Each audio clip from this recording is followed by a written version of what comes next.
The power didn't just go out, it abandoned you.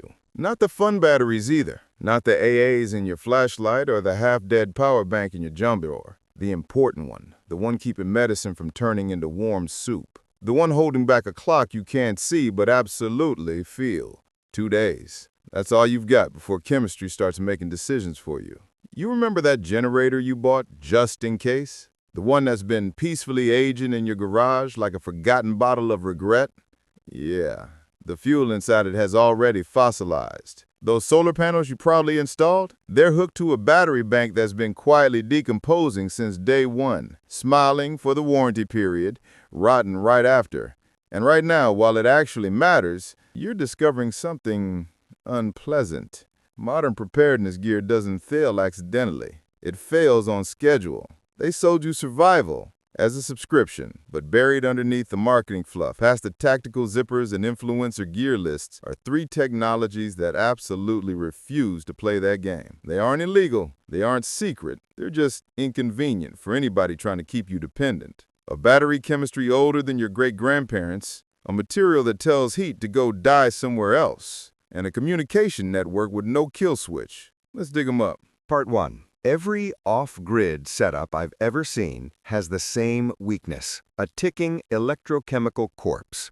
Lithium packs stacked neatly like future liabilities. Lead-acid bricks sweating quietly in a basement corner. AGM batteries wired together in a way that looks permanent until it isn't. You think you're building resilience. What you're actually building is an expiration date, because every battery type you're encouraged to buy is designed with an internal exit strategy. Let's start with lithium, the current golden idol. Fast charging, lightweight, great on spec sheets. And internally, it grows metal spikes. Literally, every charge cycle breeds microscopic lithium needles that inch closer together like prisoners tunneling under a fence.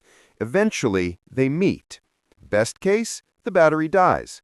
Worst case, your power wall becomes a hostile flare that water politely refuses to extinguish. And even if you never use it, lithium still decays just sitting there, quietly bleeding capacity like an unattended wound. 5 years in storage, and you've lost a solid chunk. 10 years, and you own an expensive doorstop. So maybe lead acid, right? The reliable one. Except lead acid slowly poisons itself every single time you use it. Crystal buildup, plate erosion, acid vapor. Freeze it once, and it shatters like tradition. You can baby it, you can pamper it, you can whisper affirmations to it in the dark. It'll still die. Which brings us to the battery the industry pretends never happened. Patented in 1901, designed by Thomas Edison. The nickel-iron cell. This thing doesn't age, it just exists. Its electrolyte doesn't participate in self-destruction, it just conducts ions and minds its business. The active material swap rolls back and forth endlessly like 2 immortals killing time. Overcharge it? It shrugs. Drain it to 0 and forget about it for a year. It naps. Freeze it solid? Thaw it. Keep going. There are nickel-iron batteries over 100 years old that still function. Not sort of. Not with reduced capacity. They just work, out of spite. You could leave one in a shed for decades, refresh the electrolyte during the apocalypse, and hand it to your grandkids like an heirloom. So why aren't these everywhere? Because they're heavy. And because they end customers. Lithium sells replacement cycles. Nickel-iron sells one goodbye purchase. That's unforgivable in an economy powered by planned failure. Part 2. Frozen smoke that bullies winter. Let's say you solved power. Great. You still freeze to death because cold doesn't need permission. The outdoor industry insists warmth equals bulk. More puff, more loft, more marshmallow cosplay. That's not how heat works. Heat isn't the enemy. Heat escaping is. And it escapes in 3 ways: conduction, convection, and radiation. Traditional insulation mostly fights one of those and loses the other 2 the moment moisture shows up. Which is why people wrapped in expensive gear still die quietly in wet conditions. Now enter a material so stupidly effective it feels like cheating. Silica aerogel, also known as frozen smoke.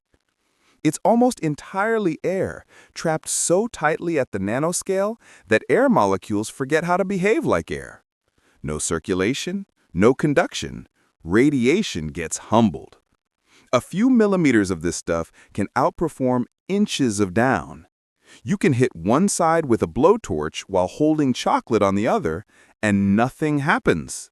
NASA uses it. Spacesuits use it. Mars rovers trust it. Your jacket doesn't. Why? Because gear that thin, light, waterproof, and permanent would annihilate seasonal apparel sales. Aerogel doesn't wear out. It doesn't clump. It doesn't care if it's wet, frozen, folded, or forgotten. You can buy jackets using it right now. You can buy flexible sheets and line shelters or sleeping systems. Once installed, it just keeps insulating physics forever. Part 3. Power? Solved. Warmth? Solved. Now, communication. Most people think radios mean safety. They're wrong. Analog radios don't talk discreetly. They announce. Every transmission is an invitation. Hey, I'm here. Come investigate. Line of sight, no routing, no privacy. And encryption? Often illegal where it matters. That's a problem. Which is why Meshtastic exists. This isn't radio chatter. It's a decentralized text network where every device is both user and relay. No tower, no server, no permission. Messages hop intelligently across nearby nodes, over hills, through towns, around obstacles. Destroy one node, the network reroutes. Add more nodes, it gets stronger. LoRa radios sip power so lightly they can survive on small batteries and solar scraps indefinitely. And the messages? Encrypted. No carrier, no metadata harvest, no corporate kill switch. This is communication based on physics, not policy. You don't subscribe, you participate. And that's precisely why you never see ads for it. A network nobody controls is terrifying to systems built on control. Notice something? Every technology that actually solves a problem permanently gets buried. Not outlawed, just quietly ignored. Because an independent person doesn't generate recurring revenue. A Century battery breaks replacement cycles. Aerogel breaks seasonal shopping. Mesh networks break telecom monopolies. None of these are forbidden. They're just inconvenient for people who prefer you renting survival instead of owning it. You don't buy independence.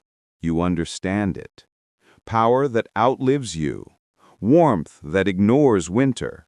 Communication that cannot be silenced. These aren't gadgets. They're exits. Physics doesn't care about marketing. Thermodynamics doesn't accept sponsorships. And radio waves don't obey corporations.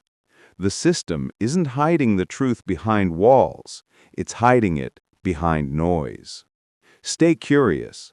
Stay difficult to control. And remember, entropy always wins, unless you learn how it cheats.